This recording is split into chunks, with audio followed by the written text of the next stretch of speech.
Hello guys, for this day my vlog guys, itong magluto tayo ng buong native chicken na yun guys, yung yan, kompleto na yun sa mga rekado, ilagay natin yan sa loob. Ayan mga idol, na yun ang magluto tayo ng tinibuok. Ayan, lagyan natin ng mga rekado mga idol. Ayan, lagyan natin sibuyas, ayan, bawang, ayan, ayan, luya,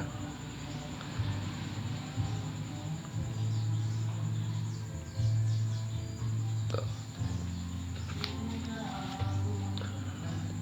ayan, masarap to mga idol.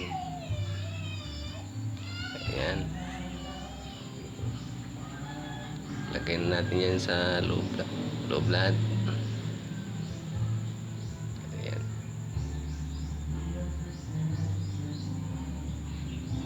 masarap to mga idol.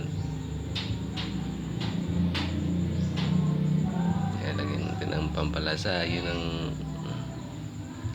magic lami. Ayan, ayan, hindi yan dyan. Ilalagay po sa loob. Ayan na. Yan, isaman lang yan natin sa paglunod.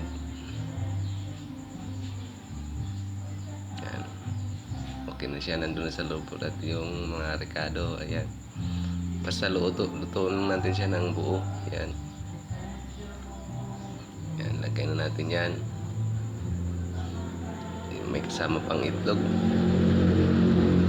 Itlog to mga idol, yung ginawa natin tinibuok kung sa Bisaya pa.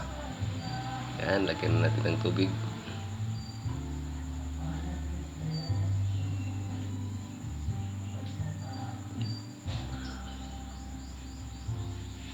So excited na ito mamumukbangin ko ngayon idol. Yan.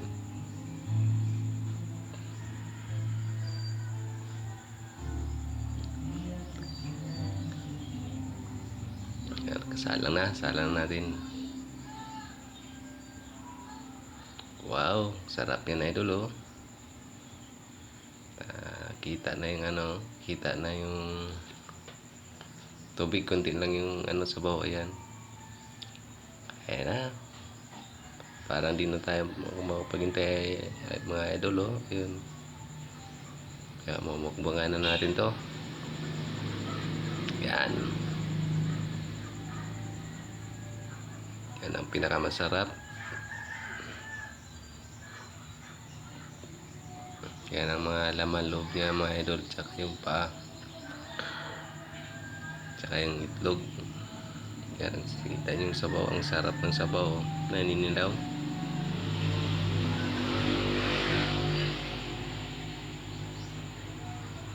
Yan, may bitoka, isaw pa.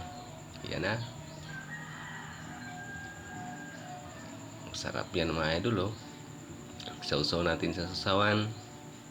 Pero kahit din naman di sausaw yan ay masarap na talaga yan oh. Ang sarap niya na idol. Tama lang din ang lambot. Ayan. Salamat sa pagpanood mga idol. Sa pagpa-support na lang po sa page ko na to, yung mukbangan. Huwag kalimutan mag-share at saka mag-like. Salamat and God bless sa atin lahat.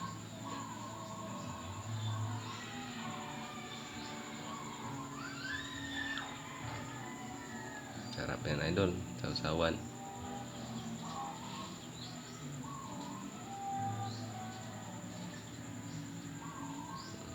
May din tayo, ilaw na repulyo. Tsaka may pichay tayo.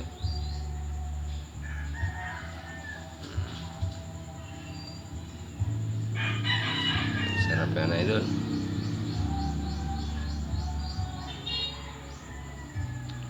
Yan ang pinakamasarap, yung sabaw. Ano? Talagang maglalaway ka nito mga idol sa pag napanood mo to mga idol. Yan. Yung atay. Sarap din yan idol